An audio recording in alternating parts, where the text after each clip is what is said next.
The Golden Bear for Best Film Der Goldene Bär für den besten Film goes to 안녕하세요. 전 영화 시작해서 이만 30회 에피소드를 시작하겠습니다. 30회인데 네. 제가 뭘 생각을 못했어요. 저번에 편집하면서 네. 이 약속을 못 지킬 것 같은데 현관부자님을 위해서 이 부분을 잘라드릴까? 라고 잠깐 고민하다가 네. 그래 냅두자. 두고 보자 한번. 제가 믿음에 부응하지 못해서 아니 믿지 않았으니까 믿음에 부응했다고도 할 수 있을 것 같아요. 살려놓은 게 그래도 일말의 희망 같은 거 아닐까요? 그럴 수 근데 있겠네요. 일말의 희망조차 제가 말살시켜버렸다는 점 죄송스럽게 생각하고요. 아니요 뭐 별로 놀랍진 않고요. 그래서 뭐 저희는 원래 그런 거 잘 신경 안 쓰니까 자연스럽게 넘어가도록 하겠습니다. 네네. 잘 지내셨어요? 잘 못 지낸 것 같아요. 사실 영화도 거의 안 봤어요. 뭐 하고 지내셨어요? 사색에 잠기셨어요? 저 그냥 하는 일 그냥 계속. 근데 잘 안 돼서 그냥 있었어요. 근데 날씨가 좀 나쁘지 않아가지고 산책을 그냥 좀 많이. 네. 잘 지내셨어요? 네. 되게 단호했죠? 네. 되게 잘 지내고 있고요. 좀 부럽다. 뭐랄까 괜찮아진 것 같아요. 조금. 축하드리고요. 네. 축복드리고요. 축복은 필요 없어요. 네. 단호했나 너무? 손짓이 단호했나? 아니 뭐 항상 단호하시니까. 네. 좋은 거예요. 네. 감사합니다. 저희가 사실 네. 일정상 네. 원래 2주에 한 번씩 녹음을 하잖아요. 네네네. 근데 이제 이번에는 일주일 만에 녹음을 하게 돼서 네. 사실 이번 다가오는 주말이 저희에게는 오스카인데 이 방송이 업로드 될 때쯤에는 오스카 결과가 이미 나와 있을 것 같아서 그 부분은 저희가 나중에 녹음을 해서 끼워넣는 것으로 하고 베를린? 그 전에 저희 녹음하고 있는 지금 현재 시간이 2월 28일인데요. 2월 27일에 오스카 투표가 공식적으로 마감되었죠. 그렇죠. 외국어 영화상 후보 다 보셨죠? 네. 생각해보니까 네. 다른 섹션의 상들은 기존의 다른 길드에서 투표한 게 있으니까 뭐 예상하는 게 어렵지 않은데 외국어 영화상이 그나마 제일 좀 판도를 읽기가 힘든 것 같아요. 그래서 마지막으로 추가로 외국어 영화상 어떤 작품이 받을지 한번 예상해 보기로 하죠. 후보는 판타스틱 우먼, 러블리스, 인설트, 온바디언스. 우리는 같은 꿈을 꾼다? 그리고 더 스퀘어. 칸에서 황금종려상을 받았던 더 스퀘어 이렇게 5개가 올라와 있는데 예상을 한번 해보신다면 제가 5개 중에 가장 좋았다 뭐 이런 거랑은 좀 거리가 멀지만 거리가 가장 가까울 수도 있어요 사실. 가장 좋았던 건 뭔데요? 그걸 잘 모르겠어요. 그래서 네. 뭐 더스케어로 하겠습니다. 왜냐면 더스케어가 가장 좋았던 작품에 가깝기도 하고 비슷하게 좋았던 작품이 러브리스라면 러브리스보다는 더스케어가 더 투표하는 사람들의 마음을 사로잡을 것 같아서 라고 저는 생각하고요. 나머지 작품들은 저는 좋은 것도 있었고 아쉬운 것도 있었고 한데 뭐 그렇습니다. 네. 저는 판타스틱 우먼이 받을 거라고 생각하고요. 가장 좋았던 작품은 저는 러블리스가 가장 좋았어요. 하지만 러블리스는 뭐랄까 좀 엔터테인한 요소가 많이 없어서 투표하시는 분들이 생각했을 때 그런 면에서 좀 아쉬움이 있을 것 같고 왜냐면은 아카데미라는 곳 혹은 헐리우드라는 곳 자체가 어쨌든 엔터테인한 측면도 좀 중요시 여기기 때문에 약간 오감 만족 이런 걸 좋아하죠. 그래서 받는다면은 저도 더 스퀘어랑 판타스틱 우먼이 가장 확률 높다고 생각을 해요. 하지만 저는 더 스퀘어는 좀 아트한 면이 약간 두드러지는 영화고 칸에서 황금종려상도 받았기 때문에 자존심상? 거기랑은 좀 결을 달리하는 선택을 하고 싶지 않을까. 그래서 판타스틱 우먼이 받을 거라고 생각을 하고요. 그리고 개봉 시기로 생각해도 판타스틱 우먼이 좀 더 최근에 개봉을 해가지고 유리한 면도 있다고 생각을 하고요. 그래서 저는 판타스틱 우먼에 걸도록 하겠습니다. 그러면 이 결과는 잠시 뒤에 확인하실 수 있을 거예요. 과연 누구 말이 맞았는지 곧 확인하실 수 있고요. 그리고 지난 주말에 베를린 국제영화제가 막을 내렸습니다. 흔히 말하는 3대 영화제 중에 하나죠. 칸느, 베니스, 베를린. 이 셋 중에는 사실 안 좋게 말하면 약간 떨어지고 아무래도 칸이랑 베니스가 더 권위가 조금 더 있게 느껴지죠. 더 있고요. 하지만 그 대신에 베를린이 더 도발적인 선택을 많이 하는 영화제긴 해요. 예를 들면은 우리가 오늘 다룰 폴 토마스 앤더슨도 베를린에서 매그놀리아로 황금곰상을 받았었고 데어 윌 비 블러드로도 감독상을 받았었죠. 얼마나 도발적인 선택을 많이 하는지는 이제 박찬욱 감독이 사이보그지만 괜찮아로 알프레드 바우어상을 받았던 박찬욱 감독 작품 중에 네. 핑계맨님의 최애 작품이잖아요. 그쵸. 저 사실 저 사이보그지만 괜찮아 굉장히 좋아하는 작품이고요. 박찬욱 감독의 최고작은 아니지만 최애작. 네, 최애작이긴 해요. 알프레드 바우어상 자체가 사실 영화의 지평을 넓힌 그런 영화에 주는 상이거든요. 그래서 시상식 결과 중에 저의 아주 개인적인 기준으로 제가 주목하고 있는, 제가 흥미를 느끼는 영화만 조금 살펴보자면은, 먼저 최고상인 황금곰상은 루마니아 출신인 아디니 핀틸리 감독의 터치미 낫이 받았어요. 이 수상 결과만 생각해도 이 베를린 영화제가 이게 얼마나 도발적인 선택을 하는지 사실 알 수 있거든요. 왜냐면은 제가 지난 시간에 스크린 데일리 평점에 대해서 얘기를 하면서 웨스 앤더슨의 아이스 오브 독스가 가장 높은 평점을 받고 있고 그래서 혹시나 상을 받을지도 모르겠다라고 얘기를 했는데 사실 경향성을 보면은 스크린 데일리의 평점에서 가장 높은 점수를 받은 영화가 보통 상을 받진 않아요. 보통 이제 상위권에 있는 영화, 보통 한 3등? 4등? 이런 영화가 퍼센테이지로는 확률로는 제일 많이 받아왔던 것 같아요. 뭐 다른 칸이나 뭐 베니스나 뭐 다른 영화제들에서도. 근데 이 터치미 낫 같은 경우에는 하위권이에요. 아주 하위권이에요. 그렇구나. 네네. 그래서 이거 뭐지라는 생각을 했는데 제가 그래서 이 터치미 낫이라는 영화가 좀 궁금해서 찾아봤거든요. 어떤 영화인지. 근데 이 영화는 픽션도 아니고 다큐멘터리도 아니고 감독은 이 영화가 사랑과 친밀감에 대한 연구라고 얘기를 했고 7년 동안 작업을 했다고 하고 픽션과 다큐멘터리가 혼합되어 있는데 감독은 그냥 이 영화를 리얼리티라고 불러달라고 되게 자신감 있는 선언이네요. 네네, 그렇죠. 그래서 더 궁금해진 거예요. 이 영화 뭔 영화지? 그래서 제가 트레일러를 봤는데 트레일러에 나레이션이 삽입되어 있는데 그 나레이션조차도 굉장히 인상적이었어요. 그 나레이션을 제가 그냥 한국말로 좀 러프하게 번역해드리면 이 영화가 무엇에 관한 것인지 너는 왜 묻지 않았을까? 그리고 왜 나는 너에게 말하지 않았을까? 라는 나레이션이 들어가 있어요. 되게 흥미가 당기는. 네. 그리고 이 감독은 이 영화가 인터뷰 같은 데 보면 되게 퓨어한 시네마라고 얘기하고 계속 이런 표현들이 있어서 저도 그냥 보기 전에 너무 판단하지 않으려고 그냥 더 찾지 않기로 했습니다. 예고편 같은 걸 보면은 사람들이 카메라 앞에서 서로의 신체를 터치하고 뭐 그런 장면들이 들어가 있고 실험실 같은 곳에서 정말 사람들이 그냥 서로 발가벗고 서로의 신체를 만져보고 뭐 대화를 나누고 시선을 교차하고 그런 장면들이 담겨져 있고 어떤 영화인지 잘 모르겠어요. 얼핏 저도. 들으면 그 네.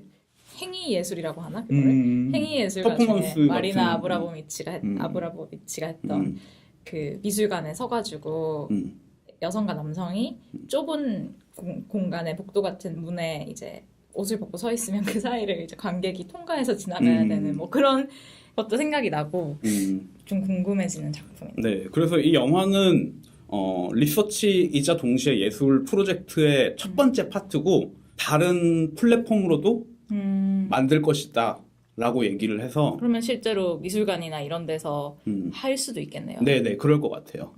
그래서 뭐 이 감독은 이 영화가 또 장편 데뷔작이기도 하고요. 그래서 확실히 베를린이 어떤 선택을 하는지를 되게 잘 보여주는 선택이 아니었나라는 생각이 듭니다. 그 외에 두 번째로는 웨스 앤더슨의 아이스 오브 독스가 감독상을 받았고요.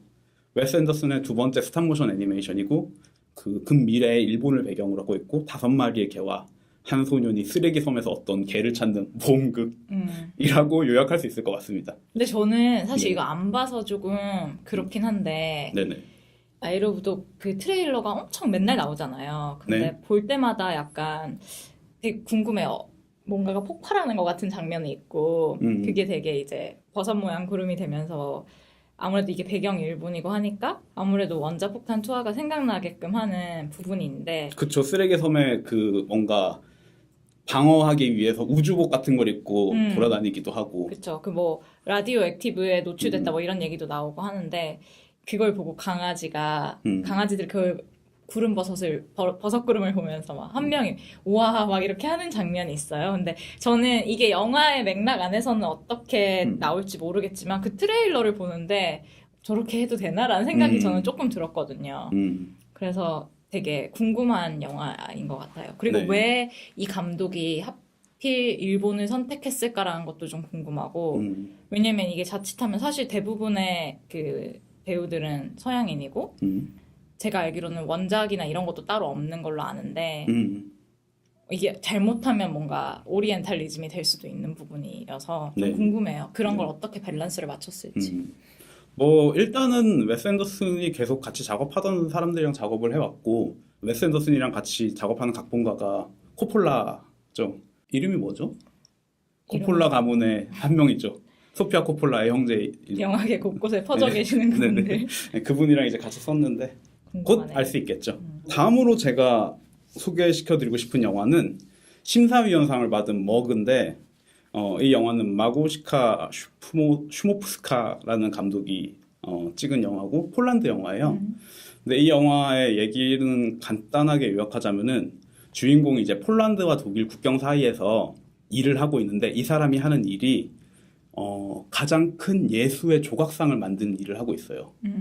그래서 그 조각상이 있는데 머리가 아직 얹어져 있지 않고 뭐 나중에 조각가인 거예요, 그러면? 아니요. 이게 그냥 건설 노동자인 거죠. 아, 그 조각상의 얼굴 이미 다 디자인이 끝나 있는 거를 이제 네네네. 붙이고 뭐 이런 작업을 네네. 하는. 그럴 겁니다. 왜냐면 아, 그렇네요. 저도 트레일러만 그러네요. 봤잖아요. 그러네요. 네, 네. 트레일러랑 인터뷰만 봤기 때문에 네. 잘 모르는데 이야기로는 이제 그냥 건설 노동자인 것 같습니다. 근데 이 사람이 그 건설 노동을 하는 중에 사고를 당해가지고 폴란드에서 최초로 얼굴 이식 수술을 받는 사람이 돼요. 이 조각상의 얼굴과 그 사람의 얼굴 이런 게 약간 연관이 있는 거죠. 그래서 이 얼굴 이식이라는 수술 때문에 언론의 관심도 받게 되고 근데 이 사람은 거울에 이제 자신을 비쳤을 때 더 이상 자신을 인지할 수가 없는 거죠. 얼굴이 달라지고 있으니까. 뭐 대충 이런 내용인데 폴란드의 최근 상황에 대한 풍자극이라고 하고요. 촬영이 되게 약간 조심스러운데 힙해요. 아주 힙한데 뭐 예를 들면은 비네팅이나 블러 아니면은 카메라에 빛이 들어오는 하레이션 같은 것들이 정말 엄청나게 많이 쓰이고 있고 그래서 좀 궁금하기도 하고 또 더 스퀘어가 좀 사실 생각이 났거든요. 근데 이거는 사실 굉장히 저도 이 영화에 대해서 많이 보지 않고 다 합쳐서 한 2, 3분 정도의 클립을 모아봤기 때문에 자세히 알 수는 없는데 그 더 스퀘어 보면은 약간 조롱의 의미로 그 미술관에서 뮤지엄에서 설치하고 있는 조각상의 머리가 톡 하고 떨어지는 사건이 일어나잖아요. 머리가? 네, 그 말탄 그쵸, 네, 그쵸. 아, 그쵸. 동상. 네, 동상에 네, 맞아요. 잘못 촬영. 이것도 동상 네, 그쵸. 뭐 어쨌든 그 동상에 머리가 떨어져 나가잖아요. 근데 이 영화에는 그 반대로 그 동상에 머리를 얹는 이미지가 들어가 있어요. 저는 그래서 그 두 영화가 혹시나 어떤 관계를 가지고 있진 않을까? 물론 이제 풍자인 점도 유사하네요. 의식적으로 하지 않았더라도 어쨌든 지금 영화를 만드는 사람들 사이에 있는 어떤 생각 같은 게 영향을 주지 않았을까 해서 그런 면도 궁금했고 또 다른 면에서는 아까 제가 촬영이 굉장히 힙하다고 얘기를 했는데 그런 면에서는 이제 판타스틱 우먼도 생각이 났어요.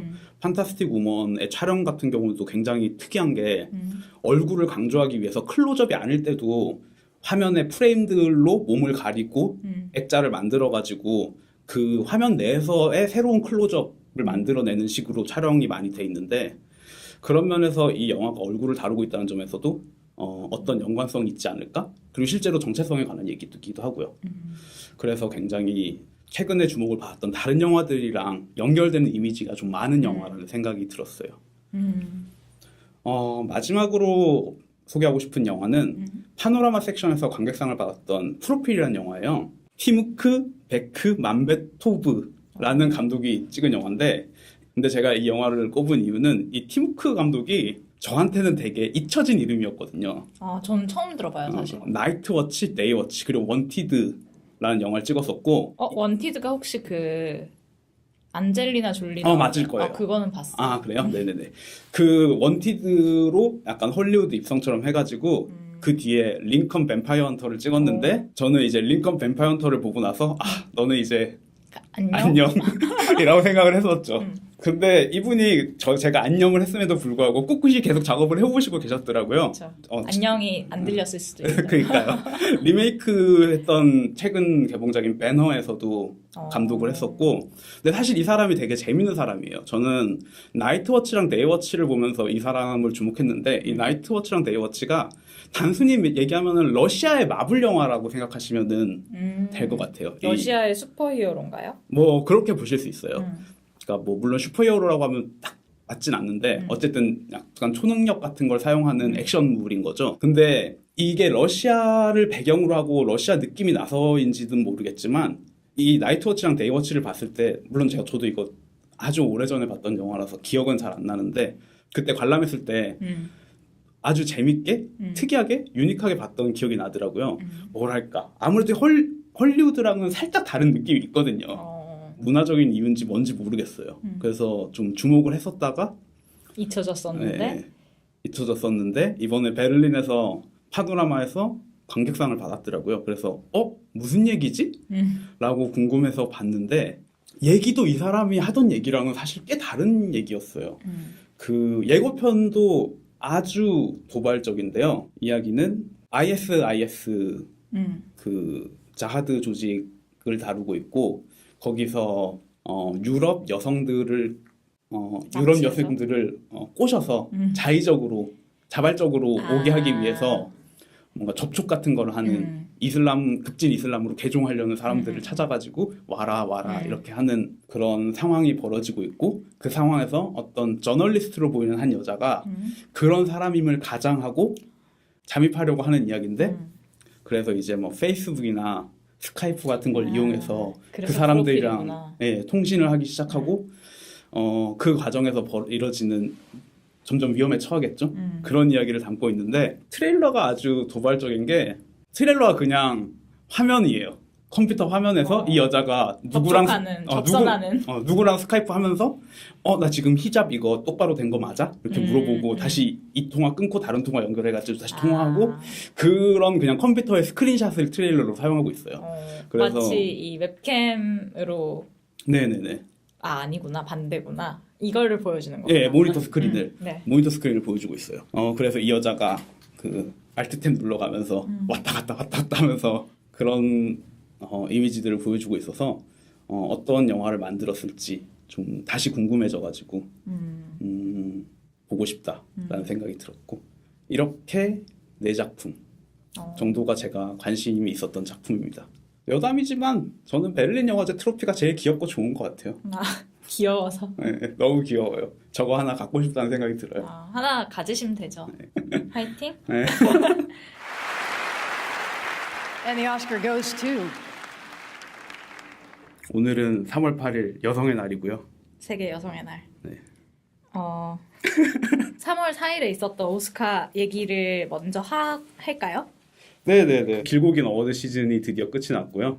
커다란 이변은 없었던 것 같아요. 약간 작은 이변은 조금 있었다고 할 수도 있는데 또 수상 결과에 만족하지 못하는 분들을 위해서 제가 33회 필름 인디펜던트 스프릿 어워드 또 오스카에 약간 덧붙여서 주요 수상 결과를 소개하도록 하겠습니다.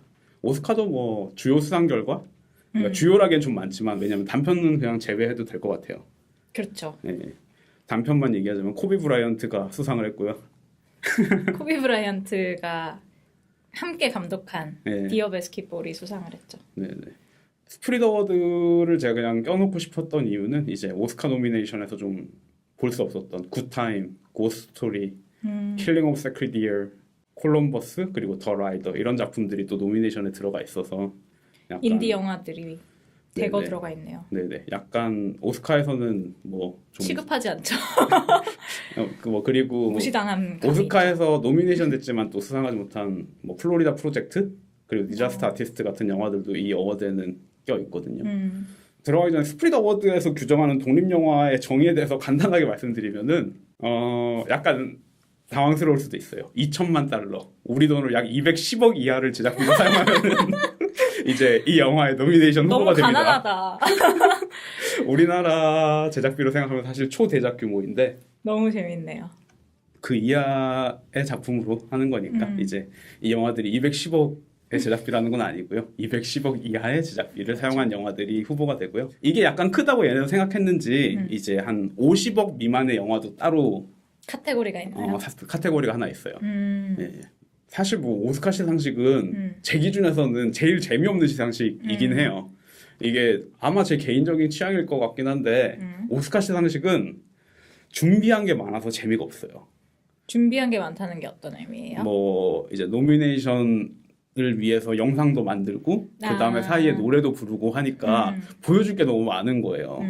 그래서 정작 감독이랑 배우들, 스태프들 표정을 보기가 제일 어려운 시상식이에요. 그 사람들 반응을. 그래서 저는 제가 약간 그런 게 있잖아요. 제가 약간 감독이랑 배우들 궁예. 예, 뭐라 그래야지? 그 사람들 리액션을 보면서 어떤 사람인지 추측해보는 저만의 상상에 빠지는 거를 좀 좋아하는 편이라 가지고 그런 부분이 아쉽다. 네, 그런 부분이 사실 저는 오스카에서 제일 아쉬운 것 같아요. 그 사람들의 얼굴을 자세히 관찰하는 게 제일 힘든 시상식이긴 해요, 오스카가. 저는 단순히 광고가 너무 많아서 지겨운 시상식인 것 같아요. 되게 미국적이죠, 그런 면이. 그리고 사실 마치 야구 경기를 보는 느낌. 아, 네네네. 그리고 제 느낌에는 이 배우들도 아무래도 가장 공식석상이라고 생각해서 그런지 좀 재밌는 반응이 가장 덜 나오는 좀 더 진지하게 임하는 그런 면도 좀 있고요. 그런 면에서 이제 많이 비교가 되는 게 골든글러브죠. 술 마시면서 같이 이제 원탁 테이블에 앉아서 수다도 떨면서 보는 거랑은 달리 극장에 앉아가지고 배우들이랑 인터랙션을 하려고 하는 농담들 있잖아요. 호스트가 던지는 농담이라던가 이런 게 되게 어설프게 어색하게 끝나는 경우도 많은 것 같아요. 배우들은 그럴 준비가 되어 있지 않으니까. 아, 네네네, 맞아요. 뭐부터 얘기할까요? 수상 결과부터 네. 그냥 빠르게 짚을까요? 사실 큰 이변은 없고 네. 특히나 그 배우 카테고리 4개는 네. 아주 변동이 없어서 그럼 뭐 배우 카테고리부터 얘기를 하면은 나무주연상은 다키스타워의 게리 올드만이 수상을 했고요. 첫 오스카 수상이죠. 네네. 뭐 아직 살아계신 어머니에게. 네, 예상된 결과고 여기서 이제 저는 얘기하고 싶은 게 스프릿 독립영화상에서는 티모시가 상을 받았습니다. 티모시 샬라메. 저희가 오늘 다룰 콜미 바이 어 네임의 하지만, 오늘이 아니구나. 네, 순서로는 다음 주겠죠? 네.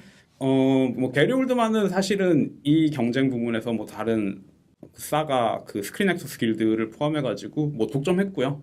한 번도 놓치지 않았고 그러다 보니까 어쩌면 당연한 결과라고 얘기를 할 수 있는데요. 이제 스프릿 어워드에는 게리 올드만이 노미네이션이 없잖아요. 다키스타워는 독립영화가 아니니까. 그래서 210억 이상 썼기 때문에. 네, 그래서 콜미 바이 어의 티모시가 상을 받았고요.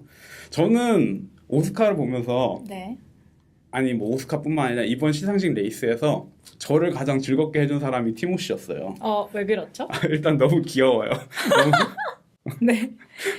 너무 귀엽고 저는 티모시가 그 오스카 시상식의 레드카펫에서 엄마랑 같이 손을 잡고 인터뷰를 했거든요. 그런 것도 너무 귀엽고 또 이거는 이제 다른 얘기인데 그 스프릿 어워드에서 이제 나무주연상은 오스카도 샘 라겔이 받았고 당연히 스프릿 어워드에서도 샘 라겔이 수상을 했어요.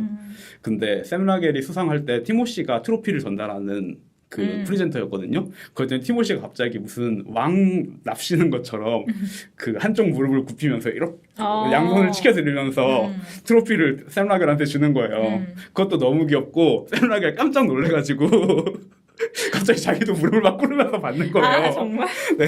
귀엽다. 그런 모습 보면서 티모시가 너무 귀엽더라고요. 나무주연상에서는 오스카 레이스에서 뭐 게리 올드만이 압도적인 지지를 받은 것 같고 이제 그 다음으로 선전하고 있다고 예측되는 게 티모시긴 했어요. 워낙 팬들도 많고 해서 그런지. 하지만 어쨌든 뭐 큰 이변 없이 게리 올드만이 수상을 했습니다. 여우주연상은 큰 이슈를 남긴 프란시스 맥도먼드가 또 이론의 여지 없이 수상을 했죠. 그리고 스프릿 어워드에서도 프란시스 맥도먼드가 수상을 했습니다. 저는 쓰리빌보드가 그렇게 저예산인지 몰랐네요. 네. 저예산이라고 표현하니까 되게 네. 재밌는데. 어쨌든 스프릿 어워드 노미네이션 리스트에 들어가 있는 영화죠. 이 오스카에서는 프란시스 맥도먼드가 물론 수십 번 지금 수상 소감을 얘기를 하고 있지만 네. 어쨌든 좀 가장 격앙된 모습을 좀 보였던 것 같기도 하고 네. 그 마지막에 인클루전 라이더를 언급하면서 그날 이제 미리엄 웹스터 사전 검색어 1위를 차지했다고 하더라고요. 네. 근데 인클루전 라이더라는 게 뭐 여러 기사에서 설명을 이미 했지만 간단하게 얘기를 하면 영화 촬영을 할 때 협상 능력이 있는 인물들, 유명한 배우들이나 유명한 제작진들이겠죠. 그런 사람들이 촬영장 내에서 다양성을 보장하도록 구절을 계약서에다가 집어넣는 거를 얘기를 하는데 이제 이 개념도 사실 생긴 지가 얼마 안 됐다고 그러더라고요. 테드 작년, 재작년 테드 토크에서 나온 얘기고 그 프란시스 맥도날드가 그렇게 얘기를 하더라고요. 내가 35년 영화계에서 일을 했지만 이 단어를 자기도 지난주에 처음 들었다고. 그래서 많은 우리가 협상 능력이 있는 수많은 배우들이 이걸 먼저 시작을 하면 헐리우드에 많은 변화가 있을 거다라고 이제 백스테이지에서 그런 얘기를 했는데 많은 배우들이 트위터를 통해서 아, 나도 지지한다 뭐 이런 식으로 선언을 하기도 했죠. 네, 그래서 뭐 인클루전 라이더는 단순하게 통쳐서 말하면은 최소한의 비율의 다양성을 유지하는 그런 조항을 만들자는 거죠. 뭐 그렇죠. 약간 스크린 커터. 스크린 커터. 예. 근데 당연히 뭐 모든 배우가 뭐 그렇게 해야 되는 건 아니지만 이제 많은 변화를 일으킬 수 있는 사람들이 아무래도 유명한 사람들이다 보니까 네. 재밌는 얘기였어요. 네네. 그리고 특히 수상하면서 이제 모든 여성 노미네이션 후보들을 일으켜 세우면서 메릴 스트립을 지칭해서 네가 일어나면은 다 다 일어날 거야. 그러면서 그런 수상 결과 중에 일어났던 일들도 재밌었고요. 그리고 조엘 코엔과 아들이 페드로 코엔이 절대 웃지 않는 게 저는 되게 인상 깊더라고요. 저 가족은 절대 쉽게 웃지 않는구나. 또 다른 한편으로는 저는 맥도먼드가 오랜만에 다시 개인으로 돌아온 것 같아서 재밌었어요. 그 골든글러브 때 제가 맥도먼드 약간 긴장한 것 같다고 얘기를 했었는데 그 이후로 전혀 그런 모습을 보여주지 않다가 이번 오스카에서는 다시 좀 긴장한 것처럼도 보이고 뭐 다 별로 상관없지만 샘 라겔이 받을 때도 다시 표정이 너무 좋고 그렇죠. 네. 약간 눈물도 글썽거리면서. 네네. 확실히 그런 모습도 그 좋았고. 오스카가 주는 느낌이 남다른 것 같기는 해요. 이 분들에게. 네. 그리고 뭐 무엇보다도 어쨌든 미국에서 가장 큰 시상식이고요. 뭐 우리가 맞아요. 이 시상식에 뭐 아무리 뭐 뻔하다 뭐 이런 얘기를 하더라도 가장 큰 상인 건 변함이 없고 가장 뻔한 이유가 사실 가장 큰 시상식이기 때문이죠. 어떻게 그리고 보면. 가장 많은 투표를 통해서 결정되는 네. 네. 상이기도 하니까 의미가 남다를 것 같네요. 이건 여담이지만 프란시스 맥도먼드는 오스카 뒤풀이에서 트로피를 도난당했죠.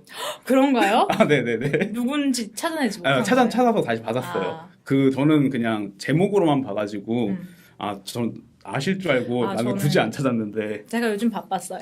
바쁘셨구나. 네. 제가 기사를 보긴 했는데 제목만 보고 저는 넘겼거든요. 그래서 자세한 내용은 모르겠는데 그 트로피를 도난당했는데 그 사람이 좀 전적이 있는 사람이에요. 이런 파티 일에. 크래셔 같은 그런 사람인가요? 뭐 잘 모르겠어요. 나중에 한번 찾아보시고 네. 다시 소개해 주시고요. 근데 알겠습니다. 어쨌든 트로피를 이제 도난당해서 이게 그 뒤풀이장에서 좀 화제였나 봐요. 맥도먼드가 옆 사람한테 야 그거 알아? 나 트로피 도난당했어. 누가 내 트로피 훔쳐갔어. 그랬더니 갑자기 이제 사람들이 웅성웅성 거리는 거죠. 뒤풀이에서. 그런 일이 있을 수가 있구나 하면서. 그러면서 이제 저는 그게 좀 궁금해요. 사실 뒷풀이 사진 같은 거 보면 이제 트로피를 들고 찍은 사진이 왕왕 나오잖아요. 네네. 그러면 파티장을 그 사람들이 그걸 다 들고 돌아다니는 건지. 근데 일단 이름을 새겨요. 받고 난 다음에. 네, 이름을 새기고 뭐 모르겠어요. 뭐 들고 돌아다니는지 아니면 어디 놔두던지 하겠죠. 근데 이제 맥도먼드 그 얘기 하니까 옆 사람이 이제 좀 이따 다른 테이블 가서 너 그거 알아? 맥도먼드 트로피 도난당했대. 그런 소문은 또 빨리 퍼지니까. 그래서 그 오스카 뒤풀이에서 가장 큰 이슈였다고 하더라고요. 재밌네요. 네. 프란시스 맥도날드에게는 파고 이후로 두 번째 여우 주연상이었고 네. 저는 그걸 보면서 그 생각을 했어요. 오스카 시즌이 되면 매년 나오는 조크 중에 하나가 메릴 스트립을 소재로 한 조크인데 아무래도 워낙 엄청난 커리어를 가지고 수많은 노미네이션이 됐던 배우니까 그런 것 같은데 프란시스 맥도날드도 언급을 했고 그 이전에 다른 시상자들도 나와서 뭐 메릴 스트립 언급을 하고 하는데 이번에 사실 더 포스트가 굉장히 약한 영화였잖아요. 많이 어쨌든 수상을 예상하는 사람이 거의 없었고 그럼에도 불구하고 존재감이 대단하구나. 그리고 항상 그 첫 번째 열 가운데 앉는 뭔가 미국의 여배우를 대표하는 여배우라는 생각이 드는 사람이죠. 실제로 뭐 연기도 훌륭하고요. 그렇죠. 그 다음에 3빌보드에서 또 하나 탄 게 나무조연상이고 네, 아까 말씀하신 샘 라겔이 탔고요. 여우조연상은 이제 아이토냐의 앨리슨 제니가 받았고요. 스프릿 어워드에서도 앨리슨 제니가 받았습니다. 세계 수상 소감을 했던 게 약간 재밌었다는 생각이 들고 그 수상 소감에 I did it all by myself라고 했죠. 내가 잘해서 탄 거다. 저는 이런 수상 소감이 너무 좋아요. 그리고 사실 그 사람들이 막 웃을 때 한 5초 정도 기다렸잖아요. 아이 농담이고 이런 식으로 얘기하기 전에 그때 표정이 너무 멋있었어요. 저는 뭐랄까요, 진짜 아무리 농담이라도 이런 말을 하는 사람들이 너무 좋고 솔직히 뭐 나한테 고맙다고 할 것도 아닌데 자기가 고마운 사람 자꾸 언급하면 지겹고 또 앨리슨 제니가 수상할 때 뭐 인상적이었던 거는 이제 마고 로비도 막 울고 막 많은 사람들이 되게 감동적으로 느끼는 게 뭐 재밌었어요. 맞아요. 그리고 각본상으로 갈까요? 네. 각본상은 조던 필이 받았죠. 네, 겟아웃으로. 네, 조던 필이 받았습니다. 스프릿 어워드 독립영화에서는 그레타 거윅이 레이디 버드로 받았고요. 예상하건대 제 생각에는 가장 치열한 접전을 펼친 부분이었을 것 같아요. 아마 가장 먼저 유력한 거는 저희가 둘 다 꼽았던 스리빌보드의 마틴 맥도나가 당연히 수상할 거라고 생각했는데 뭐 골든글러브에서도 탔고 마프타에서도 탔고 사실 이 영화가 프리미어되었던 베니스 영화제에서도 이미 각본상을 수상해서 각본상과 사실 관객상을 휩쓸었던 영화인데 스리빌보드가 하지만 뭐 미국 작가조합에서는 겟아웃이 타고 그리고 스프릿 어워드에서는 레이디 버드가 타면서 뭐라 그래야지 이 레이스 전체 동안 가장 큰 이슈 중에 하나였던 스리빌보드란 영화에 대한 의심, 그런 비판 이런 것들이 가장 크게 작용한 카테고리인 것 같아요. 그 골든글로브가 끝나고 나서는 크게 주목받았던 게 3빌보드라면 뭐 수상 결과도 그렇고 이 오스카에서는 사실 그 두 개 부문 배우부 두 분만 받는 거에서 그쳤죠. 사실 굉장히 축소된 결과라고 할 수 있을 것 같고 그 레이스 동안 레이스에서 1등으로 시작해서 가장 뒤로 점점 밀려나간 아쉬운 결과로 끝이 영화라고 할 수 있을 것 같아요. 사실 3빌보드 각본에 대해서 조금 얘기하자면은 저는 3빌보드가 훌륭한 영화라고 생각을 하고 거기에 대해서 계속 이런 비판에 대해서도 약간 방어적인 태도를 저희 팟캐스트에서 계속 취해왔지만 정말 각본만 생각해보면은 조금 아쉬울 수 있는 영화라는 생각은 저는 좀 들긴 해요. 우리가 3빌보드를 녹음할 때도 이 영화에서 뭐 레들비가 닫혀있는데 샘 라겔이 우연히 그 병실에 들어와서 뭐 주스를 가져다 주는 장면 이런 장면 너무 싼 장면이다 라고 근데 사실 연출이 이거를 살린 거다 뭐 이런 얘기를 많이 했죠. 그런 얘기를 좀 했었는데 생각해보면 그런 부분이 영향이 좀 있지 않았을까 싶어요. 뭐 특히나 3빌보드가 되게 아슬아슬한 장면 같은 생각해보면은 그 딸과의 마지막 만남을 회상하는 장면이라거나 아니면은 그 결말에서 샘 라겔이랑 같이 차를 타고 가는 장면 이런 두 장면 다 좋은 장면이라고 기억은 들지만 작가의 입장에서 생각을 해본다면은 과거 해상을 아예 제거하고 싶진 않았을까? 결말도 뭔가 그 감동적이지만 전형적인 것 이상의 뭔가를 성취하고 싶지 않았을까? 라는 생각이 들 법한 부분인데 결국에는 어느 정도 타협한 부분이 있지 않나 라는 생각을 하게 되는 것 같아요. 그 영화 전체가 가지고 있는 강렬한 에너지에 비해서는 그 아쉬운 부분이 분명히 있었던 것 같아요. 그렇다고 볼 수 있지만 저는 겟아웃이 결국 상을 받은 걸 봤을 때 뭐 그렇게까지 깊게 들어가서 고민하고 겟아웃에 투표하진 않았을 거란 생각도 좀 솔직히 들어요. 네. 하지만 어쨌든 축하드리고 네. 뭐 그럴 수도 있죠. 하지만 이 오스카 레이스를 생각했을 때 결국에는 가장 뒷심을 발휘한 게 겟아웃이라는 것을 좀 생각해 볼 필요가 저는 있다고 생각을 해요. 지금 이 오스카 레이스에 있었던 영화들이 다 오스카 레이스를 겨냥하고 그 직전에 개봉한 영화들이 하반기에 어쨌든 주로 개봉을 했죠. 달린 영화들이고 그럼에도 결국 뭐 짧은 시간이긴 하지만 반년이라는 시간을 거쳐서 살아남고 그 와중에서도 튀어나온 거는 결국 겟아웃이라는 점은 좀 뭐 고민해 볼 필요는 좀 있다고 생각을 해요. 특히 뭐 제가 이제 좋아하는 감독 중에 한 명인 클레버 멘도사 필로는 트위터에다가 뭐 수상 결과에 어쨌든 나중에 어떤 영화가 이 해의 영화로 기억에 남을 것 같냐라고 얘기를 하면서 Get Out이랑 Call Me By Your Name에 대해서 이야기를 했는데 얼전시라고 하나? 그거 뭐라고 해야 되지? 위급성? 위급성? 뭐라 그런 거를 좀 품은 영화들이 결국에는 이제 그 해에 가장 좋았던 영화라기보다 그 해를 규정짓는 어떤 그 해의 분위기를 보여주는 영화로서 기억되는 건 맞는 것 같아요. 그래서 겟아웃도 그런 면에서는 어쨌든 박스를 채우는 체크가 되는 영화가 아닌가. 그리고 뭐 가장 좋았던 영화라는 것 자체가 사실 굉장히 애매한 주관적일 개념인데, 수도 있죠. 저는 굉장히 어려운 기준인 것 같아요. 결국 영화를 줄 세워놓고 뭐가 제일 좋았어라고 말하는 건 사실 힘든 일이잖아요. 뭐 그렇죠. 근데 저는 굳이 줄이 아니더라도 저에게 겟아웃이 그 정도가 아니기 때문에 그런 생각이 드는 것 같아요. 저도 어떤 줄을 세워서 예를 들어서 뭐 쓰리빌보드가 제일 좋았어라고 얘기하는 건 아니지만 어떤 기억에 남을 만한 영화들의 군이 있다면 저에게는 좀 아쉬운 영화였던 것 같아요. 네, 일단은 그렇고요. 하지만 저는 이런 면에서 다시 얘기하자면은 그래서 쓰리빌보드 각본이 훌륭하지 않다고 치자고요.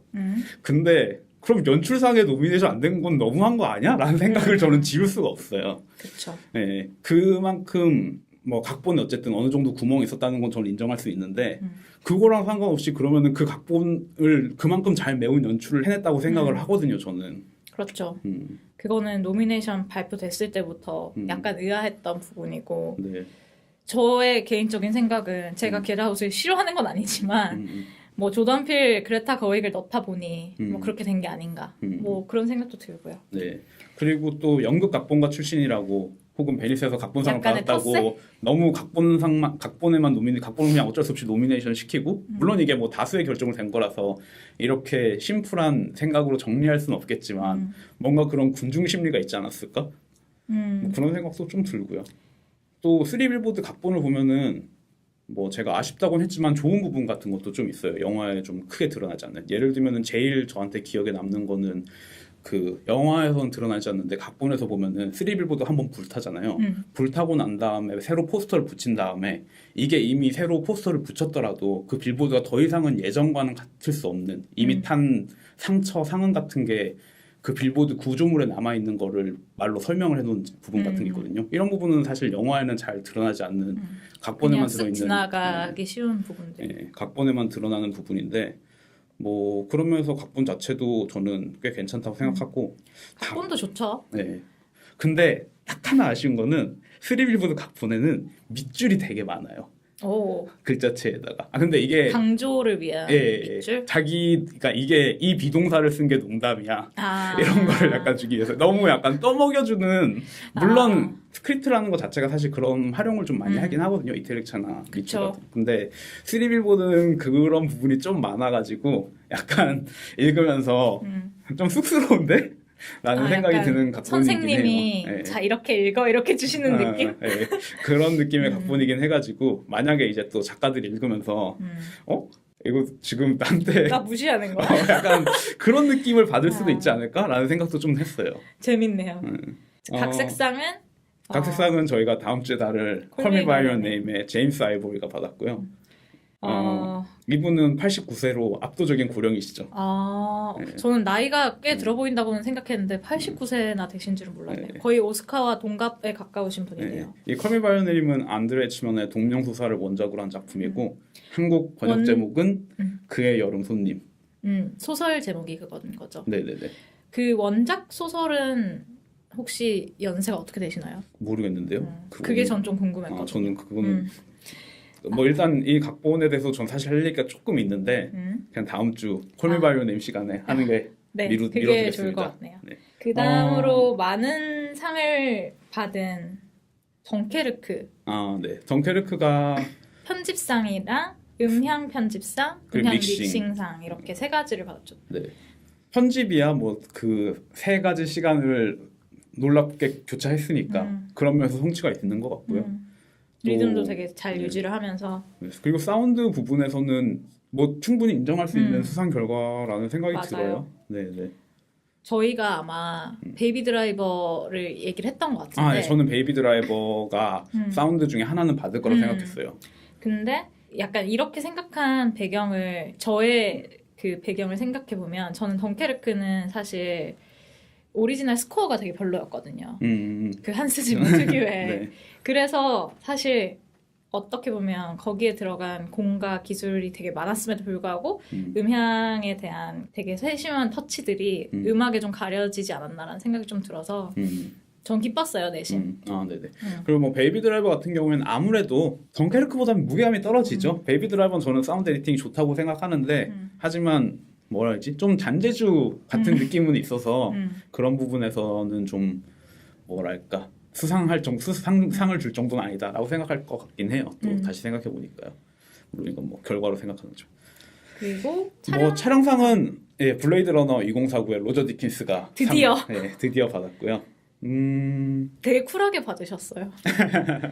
난 이 일이 좋아서 하는 거고 뭐 멋있었어요. 그리고 시각효과상도 블레이드 러너가 받았죠. 네, 시각효과상도 블레이드 러너가 받았고요.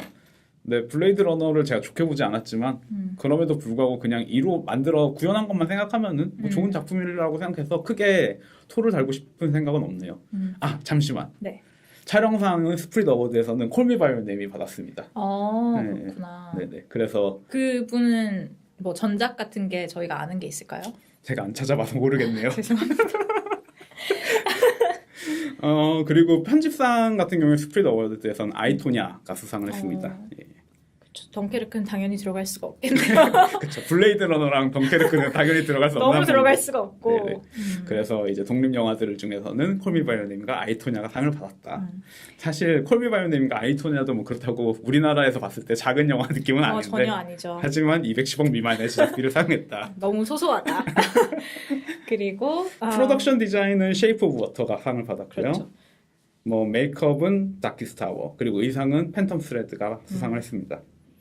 그리고 쉐이프 오브 워터는 오리지널 스코어 음악상도 받았죠. 네.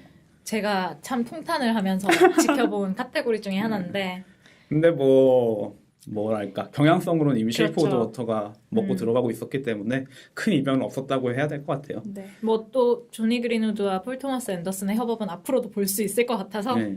다음을 기대해보고. 오리지널 송은 Remember Me라는 노래가 받았는데 저는 사실 모르고요. 코코가 장편 애니메이션 상도 받았어요. 나름 2개나 받은 셈이 되었는데 네네. 제가 그 코코를 봤다고 일부에서 한번 얘기를 하면서 성우들도 이제 멕시코나 남미 출신이 많다고 얘기를 드렸는데 네. 제가 자세히 안 보고 그냥 쓱 보고 그렇게 얘기를 드렸는데 이 코코의 주제가를 부르는 그 캐릭터가 있어요. 그 네. 주인공 소년의 그 증고조 할아버지? 물론 젊을 때 돌아가셔서 젊은 배우가 연기를 하는데 그 되게 유명한 배우예요. 네. 모터사이클 다이어리에도 나오고 그 나쁜 교육. 모터사이클 다이어리 또 부를 뻔했네. 브로크백 마운틴이었나? 네. 그리고 모터사이클 다이어리 사운드 트랙이 진짜 좋죠. 불을 네. 알모도바르의 나쁜 교육에도 나오는 그 되게 유명한 배우가 있는데 제가 이름을 잠깐 까먹었는데 그분이 이제 공연도 오스카에서 하시더라고요. 너무 잘생겨가지고 언급을 하고 싶었어요. 네. 그러시구나. 코코 좋구나. 노래는 좋아요. 네. 그 다음에 다큐멘터리는 이제 이카루스. 제가 전전 에피소드쯤에서 이제 어떤 다큐멘터리인지 짧게 말씀드렸었는데 이 다큐멘터리 부분이 아마도 가장 또 치열한 부분이었을 것 같아요. 이 부분은 사실 대체로 예상하기도 어렵고요. 왜냐면 그 전에 수상 결과 같은 게 잘 보이지 않기 때문에 저는 약간 JR이 사력을 다해서 페이시스 플레이시스를 홍보했는데 정말 열심히 홍보했거든요. 정말 열심히 했죠. 네, 그 오스카 레이스 이 어워드 레이스 기간 동안 가장 노력한 사람이 있다면은 JR일 것 같은데. 내가 이 미국 시장을 팔고 들겠다. 네, 좀 짠하더라고요. 이 이카루스의 제작진들은 본인들도 받을 거라는 생각을 못했는지 수상한 사람들 중에서 가장 신기해하면서 우리가 받았어? 그러면서 이제 수상 소감을 얘기했고 사실 그리고 그 이전에 많이 이렇게 뭔가 언급 자체가 많이 안 됐던 맞아요. 다큐멘터리이기 때문에 네, 페이시스 플레이스 외에도 뭐 스트롱 아일랜드라든지 아니면 그 이박스 뭐 아바커스 같은 다큐멘터리 아니면은 라스트 맨 인 알포포 그건 단편이구나.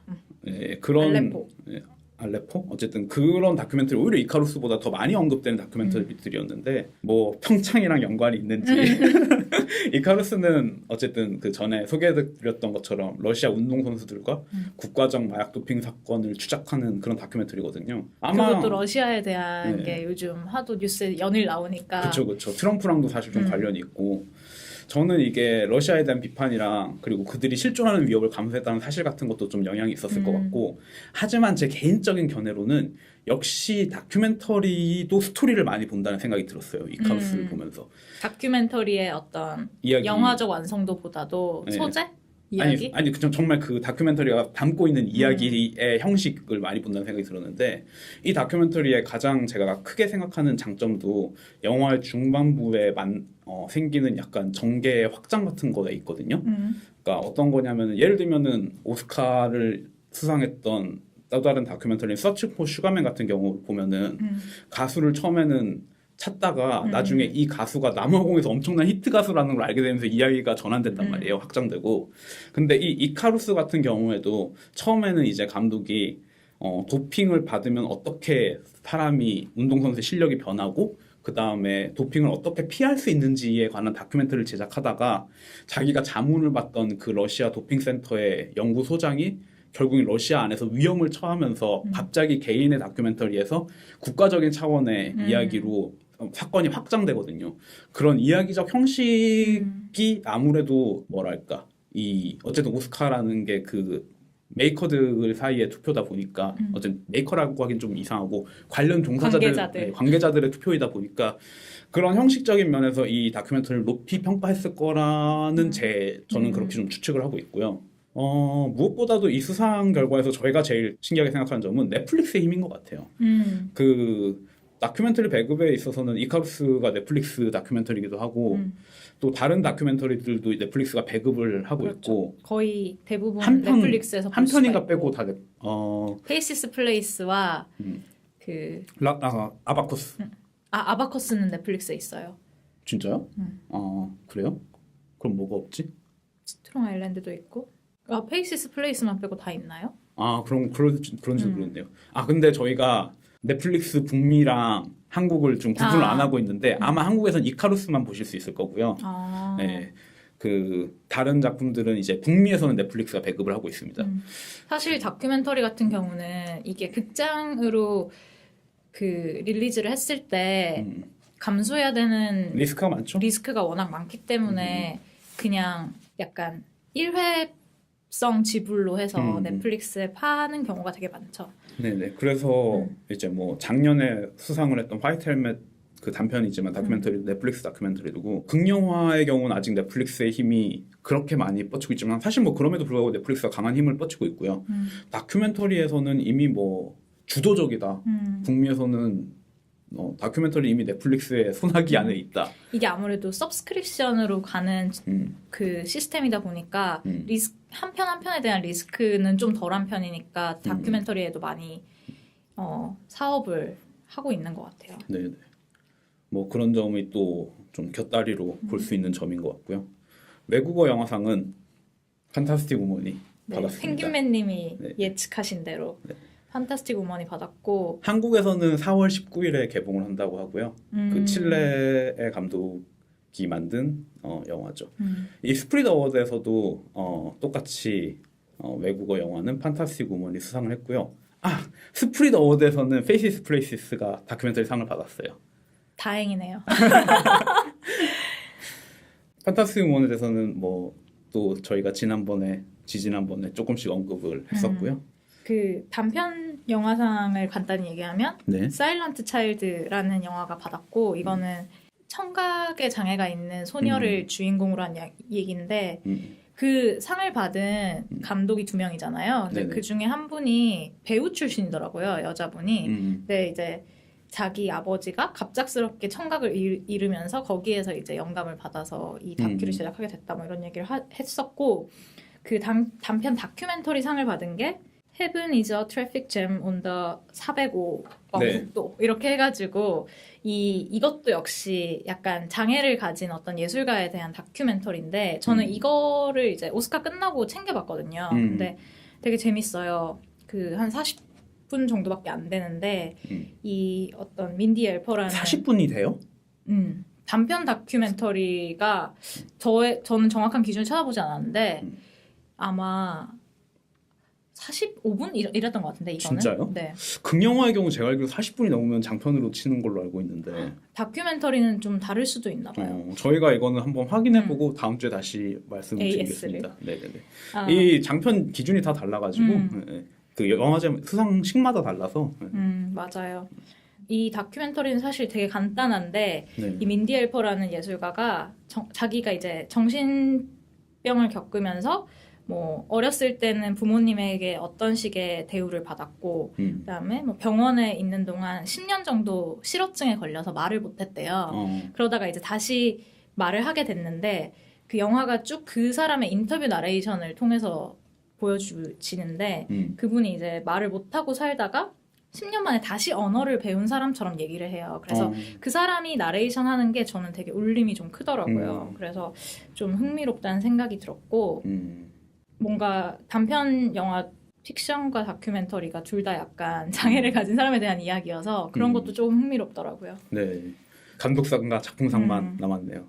노미네이션까지 언급을 하자면은 이제 오스카 노미네이션에는 쉐이프 오브 워터의 기레르모 델 토로, 판텀 스레드의 폴 토마스 앤더슨, 덩케르크의 크리스토퍼 놀란, 겟아웃의 조던 필, 레이디 버드의 그레타 거익이 노미네이션이 됐고 뭐 많은 분들이 예측했던 대로 쉐이프 오브 워터의 기레르모 델 토로가 수상을 했습니다.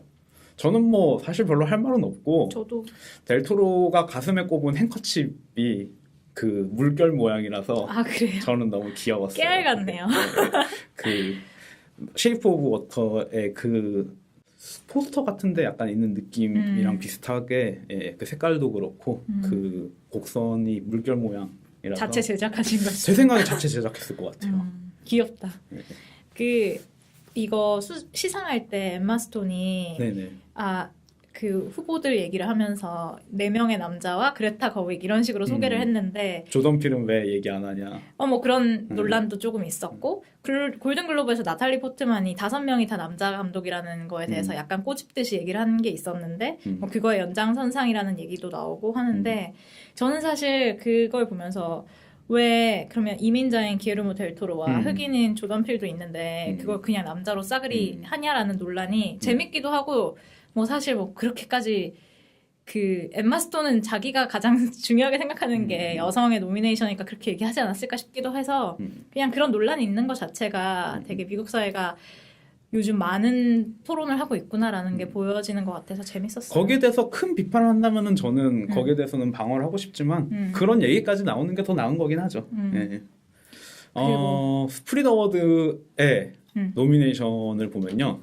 이제 겟아웃의 조던 필, 플로리다 프로젝트의 션 베이커, 그 다음에 아참브라라는 영화를 찍은 조나스 카피그나노, 그 다음에 콜미 바이 어 네임의 루카 구아다니노, 굿타임의 사프디 형제, 더 라이더의 클로이 자오가 그 노미네이션이 됐었고요. 수상은 이제 겟아웃의 조던 필이 수상을 했습니다.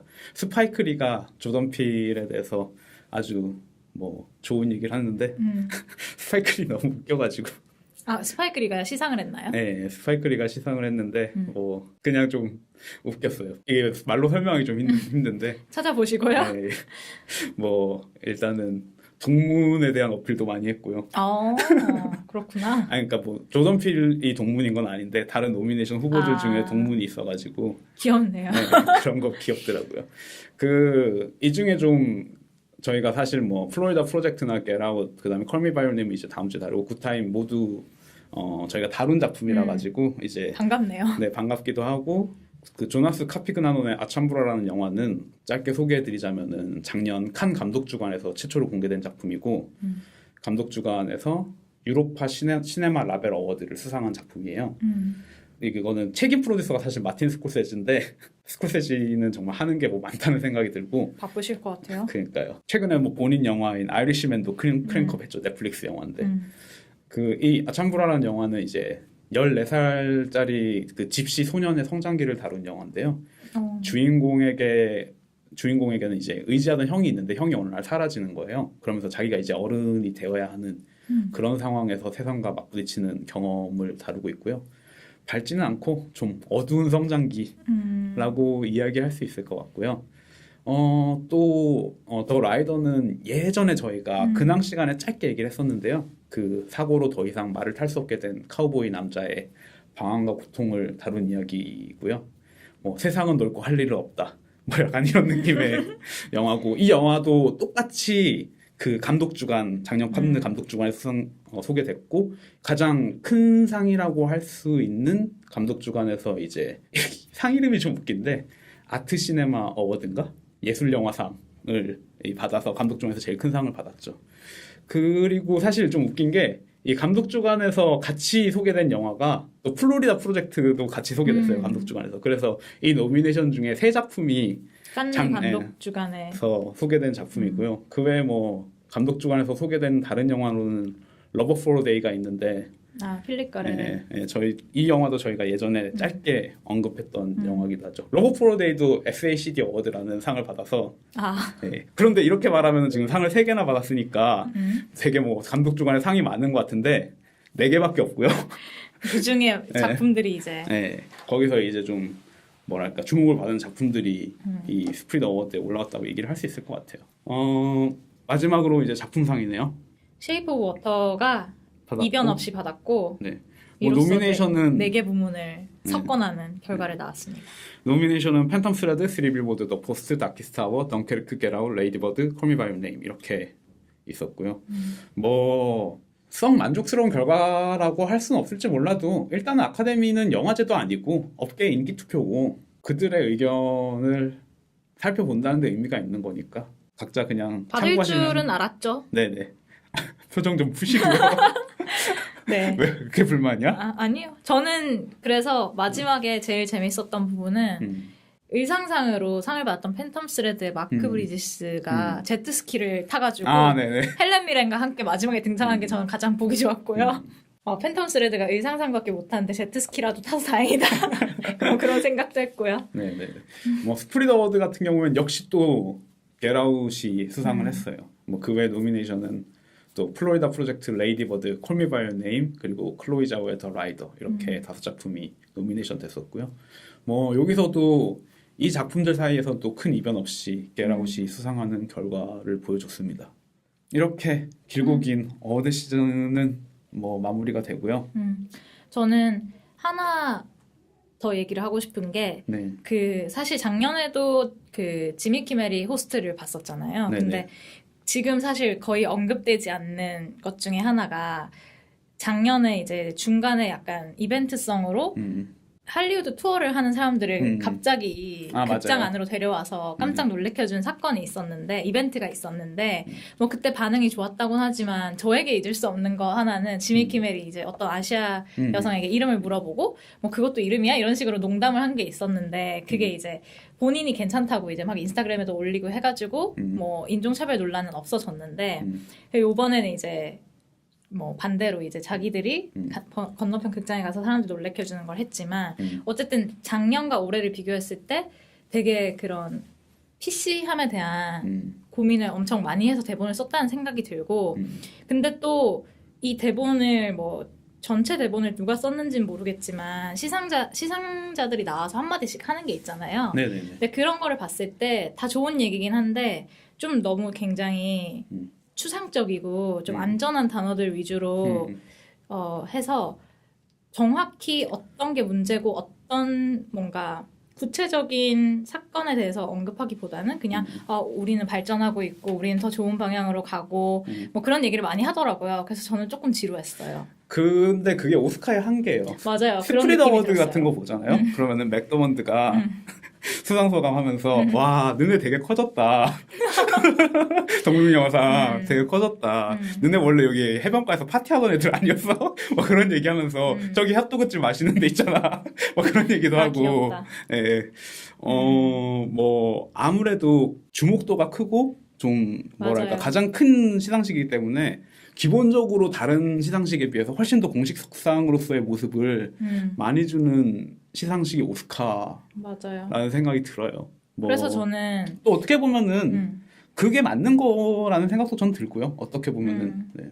그래서 그 약간 그나마 그 지루한 4시간 동안 재밌었던 게 무슨 세그먼트였는지 모르겠는데 이것도 미리 촬영한 인터뷰 영상 같은 거를 막 틀어주는 거였는데 이제 이 스크린 속 상에서 다양성이 많이 확보가 되고 있다 뭐 이런 내용이었어요. 근데 거기에 이제 빅시크의 작가와 주연 배우로 참여했던 쿠마일 난지아니가 나와서 우리가 파키스탄 남자를 주인공으로 한 러브 스토리를 보여줄 때 너네가 여기에 이입해서 봐 이러면서 그 별로 어렵지 않아. 우린 평생 동안 그렇게 이입하면서 살았어라고 맞아요. 하는데 그런 게 오히려 좀 구체적이기도 해서 재밌었던 것 같고 네.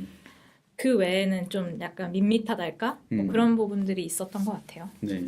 뭐 이렇게 길고 긴 레이스 시즌이 마감된 것 같고요. 근데 또 다른 이벤트들이 많이 있죠. 당장 5월에 깐느가 이제 기다리고 있고 이제 뭐, 깐느를 시작으로 또 네. 올해는 이 영화가 득세할 거야 뭐 이런 얘기도 많이 나오기 시작하겠죠. 네, 네. 오스카는 끝났지만 또 덤으로 프랑스에서는 43회 세자르 어워드 그리고 그 좀 지났지만 23회 르미에르 어워드가 있었는데 여기 결과도 뭐 간단하게 소개를 시켜드리고 싶어요.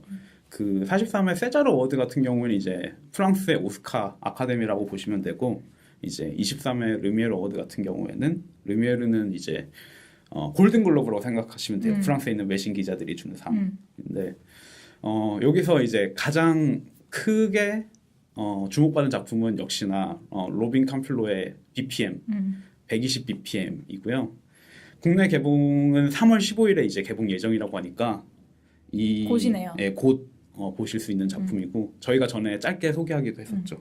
그 90년대에 주인공이 파리에서 활동하는 에이즈 액티비스트 그룹인 액터브에 가입하면서 경험하는 이야기고 그 로빈 캄플로가 저는 좀 재밌는 사람이자 좀 스토리에 대한 마스터라는 생각이 좀 드는 게 이 사람이 이력이 각본가이자 편집자로 커리어를 시작했어요. 그래서 이야기의 시작과 끝을 다 책임지는 각본도 쓰고 그 각본을 이미지화 시켜놓으면 그걸 다시 재조립해서 다시 이야기로 만들어내는 그런 사람이라 가지고 흥미로운 사람이고 뭐 유명한 작품을 예로 들자면 로랑 캉테의 클래스의 각본과 편집 그리고 또 폭스파이어의 편집 이런 로랑 캉테랑 주로 작업을 했고요. 많은 각본가들이 사실 자기 글이 어떤 식으로 영화로 만들어질지 전혀 예상하지 못하는데 그 사람은 이제 이런 경험이 좀 많으니까 아무래도 다른 각본가들 최근에 뭐 아론 소킨이라든지 뭐 그게 누구죠? 로스트 인 더스트 만드신 쓰신 그분이 로스트 인 더스트 썼었나요? 로스트 인 더스트를 썼고 시카리오를 썼긴 했었는데 윈드리버 감독 말씀하시는 거죠? 네. 예.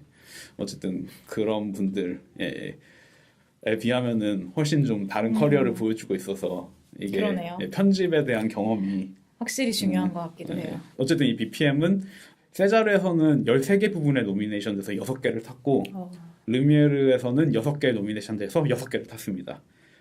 세자르에서는 작품상, 나무조연상, 신인상, 각본상, 편집상, 음악상을 탔고요. 르미에르에서는 작품, 감독, 나무주연, 신인, 각본, 음악 이렇게 탔습니다. 가장 선전한 작품이라고 말할 수 있을 것 같아요. 이 작년 프랑스에서.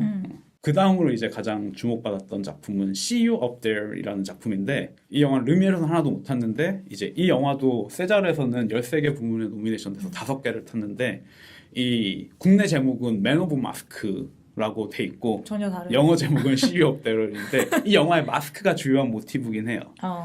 이 영화는 1차 대전 정전을 배경으로 두 병사가 사기치는 얘기라고 하는데요.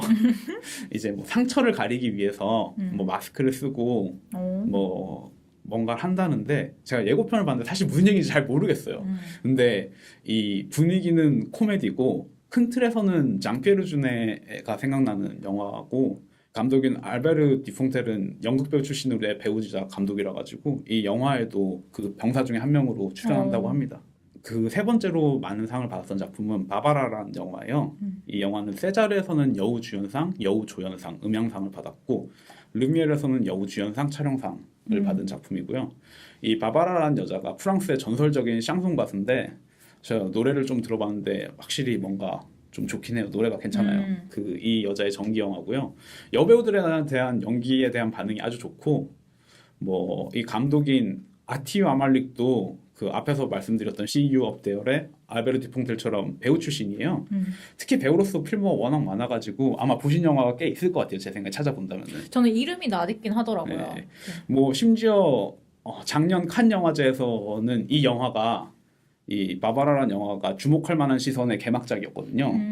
근데 작년 경쟁 부문 메인 컴피티션의 개막작이 이스마일스 고스트 이게 칸 영화제 자체의 개막작이었는데 이 감독인 아티브 아말릭이 이 두 영화 다 출연해요. 두 영화 다 출연하고 있어요. 정말 최근까지도 어쨌든 연기 네. 활동도 활발히 하시고. 네, 연기를 활발히 하시는 감독이시고 마티우 아말리. 뭐 예를 들면 잠수종과 나비에서도 출연했었고요. 아 얼굴 보니까 익숙하네요. 네, 뭐 그 외에도 뭐 부다페스트 호텔에도 나왔네요. 네, 그 큰 역할은 아니더라도 되게 많이 나오는 배우예요. 007에도. 네, 많이 나오는 배우고요. 이 사람이 이제 감독이세요. 그 외에는 이제 블러디 밀크라는 영화가 세자르에서 나무주연상 그리고 데뷔상을 받았고요. 이 영화는 축산업에 종사 중인 젊은 남자가 자기 소가 병에 걸린 것을 발견하면서 겪게 되는 시련을 담은 이야기입니다. 세자르에서 다큐멘터리 같은 경우에는 이제 I'm Not Your Negro 지금 한국에서도 공개가 된 걸로 알고 있는데 뭐 제임스 볼드윈의.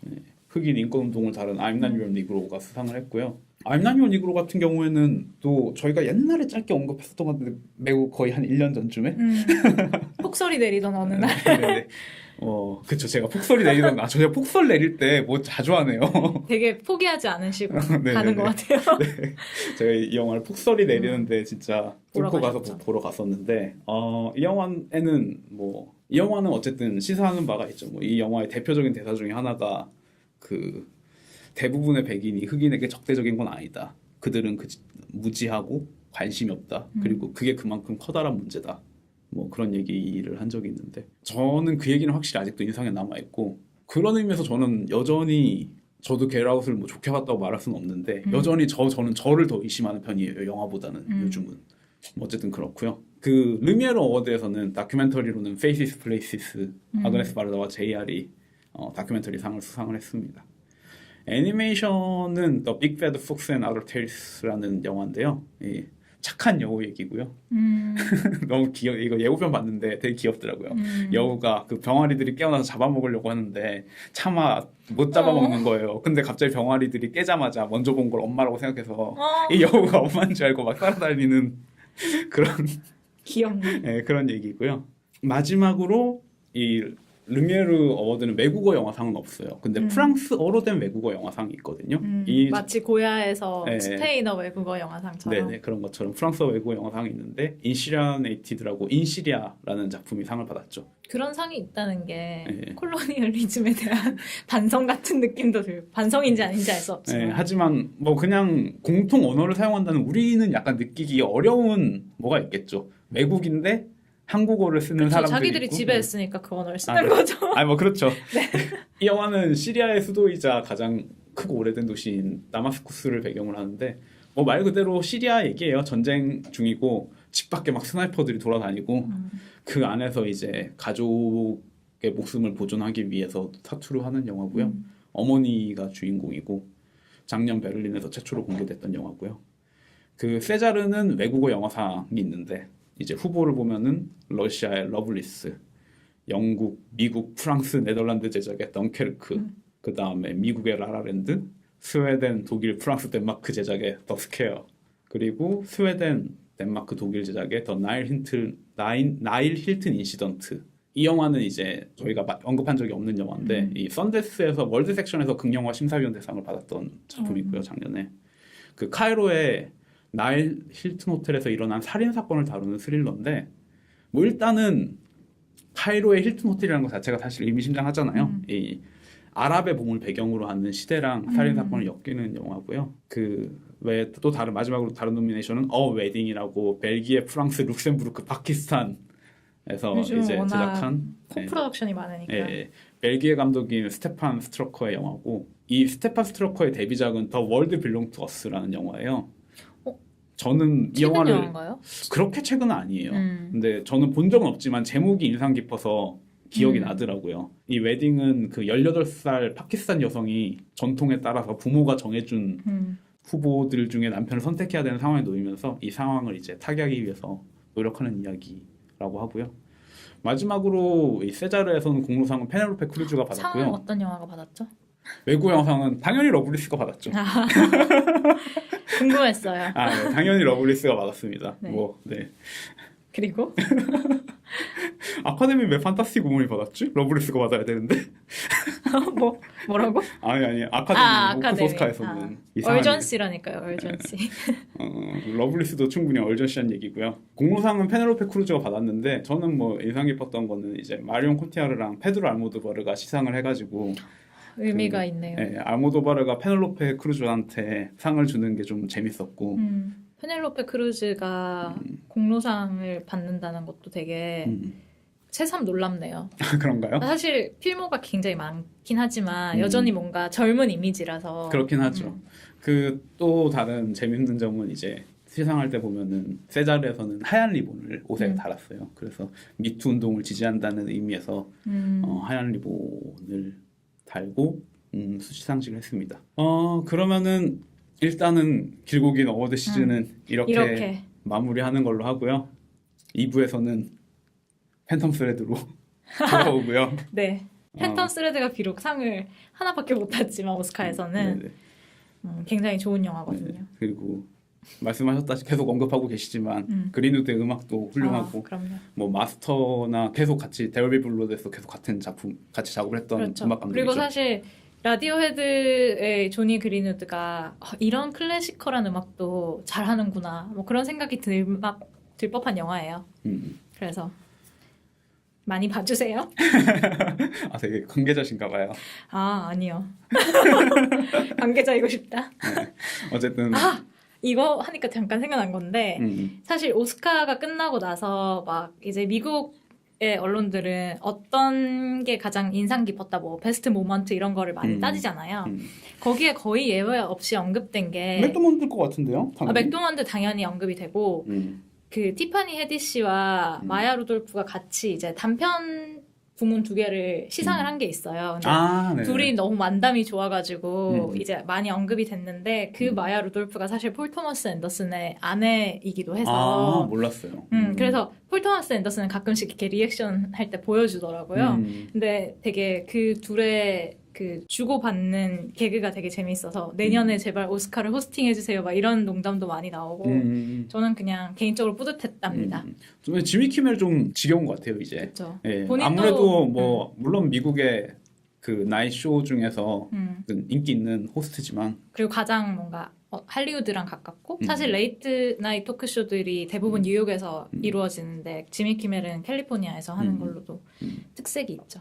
네네. 1부는 여기까지겠죠? 그렇죠. 네네. 1부는 여기까지고요. 다음 에피소드는 루카 구아다니노의 Call Me By Your Name을 다루겠습니다. 폴 토마스 앤더슨이 2017년에 최고의 영화로 꼽은 작품이기도 하죠. 그래요? 네. 그냥 겸사겸사 폴 토마스 앤더슨이 꼽은 2017년의 영화를 소개해드리면요. 시티 오브 고스트 다큐멘터리죠.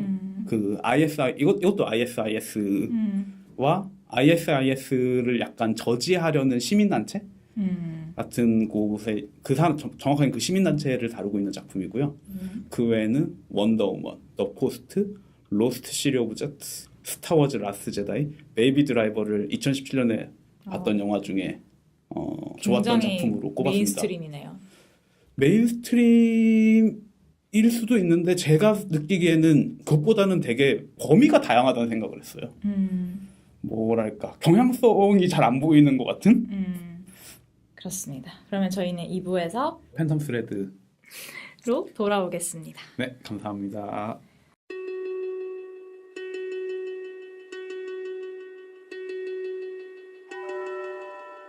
You can sew almost anything into the canvas of a coat. When I was a boy, I started to hide things in the linings of the garments. Things that only I knew were there. Secrets. Good morning. Will you have dinner with me? Yes.